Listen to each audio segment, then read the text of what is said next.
Hi guys, André Tétrault, Director of Test and Diagnostics here at Vibro-System. The subject for today is the importance of air gap monitoring on bulb type units. Air gap monitoring has proven to be a critical aspect of monitoring of hydro generators for decades now. And this has been particularly true for bulb type units. These hydro generators are installed horizontally, creating issues of their own.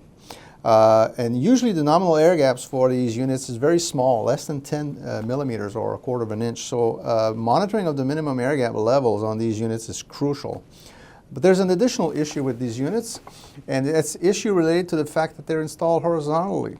They suffer from the effects of gravitational forces, and these forces have an impact on the stators and also on the rotors. The stators will adopt an elliptical shape over time, which makes monitoring 0 degrees and 180 degrees critical to prevent rotor-stator rubs.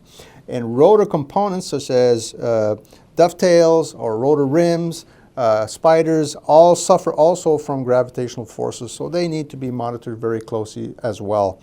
We use air gap sensors strategically installed all around the stator core to be able to assess the severity of these issues. Please comment if you have any questions. Thank you.